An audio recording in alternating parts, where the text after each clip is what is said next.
২২ জানুয়ারি প্রচারণা শুরুর দিন থেকেই সারা দেশে প্রচার মিছিল, ইশতেহার ঘোষণা ও জনসংযোগকে কেন্দ্র করে সংঘাত ছড়িয়ে পড়ে। বিশেষ করে জানুয়ারির শেষ সপ্তাহে বিএনপি ও জামায়াত ইসলামীর সমর্থকদের মধ্যে দফায় দফায় সংঘর্ষের ঘটনায় জনমনে সৃষ্টি হয়েছে আতঙ্ক। বিএনপির সন্ত্রাসীরা আমাদের উপর অতর্কিত হামলা চালিয়েছে। রক্তের প্রথম দাগ লাগলো ঢাকার কেরানীগঞ্জে। প্রচারণা শুরু সেই রাতেই নিজ কার্যালয়ের সামনে গুলিবিদ্ধ হন ইউনিয়ন বিএনপির সাধারণ সম্পাদক হাসান মোল্লা। 2 দিন মৃত্যুর সাথে পাঞ্জা লড়ে 24 জানুয়ারি নিভে গিয়েছে তার জীবন প্রদীপ। বিএনপি একে বলছে জামায়াতের পরিকল্পিত হত্যাকাণ্ড।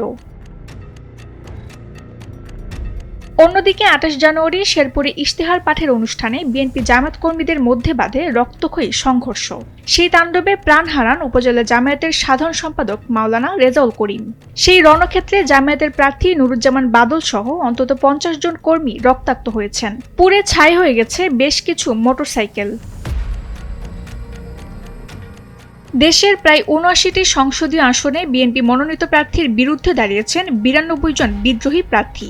এই বিদ্রোহের জেরে টাঙ্গাইল সহ 4টি জেলায় একদিনেই রক্তাক্ত হয়েছেন 100 জনেরও বেশি কর্মী।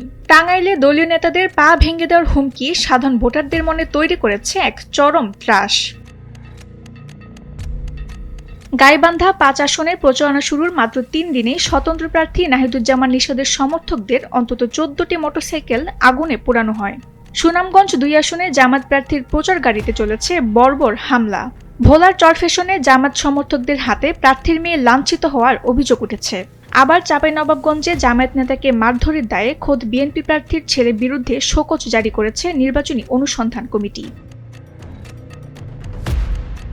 এদিকে অপারেশন ডেভিল হান্ট ফেজ 2-তে 22,464 জনকে গ্রেফতার ও বিপুল অস্ত্র উদ্ধার হলেও মাঠের উত্তাপ কমাতে ব্যর্থ হয়েছে প্রশাসন, এমন অভিযোগ উঠেছে। পরিস্থিতি নিয়ন্ত্রণে 29 জানুয়ারি থেকে দেশব্যাপী নামানো হয়েছে বিজিবির 38 প্লাটুন সদস্য। উচ্চ ঝুঁকিপূর্ণ জেলাগুলোতে মোতায়েন করা হয়েছে 25,500টি বডি ওর্ন ক্যামেরা। মার্কিন দূতাবাস থেকে 30 জানুয়ারি সকালে জারি করা হয়েছে উচ্চ পর্যায়ের নিরাপত্তা সতর্কতা। পরামর্শ দেওয়া হয়েছে নির্বাচনী এলাকা এড়িয়ে চলার।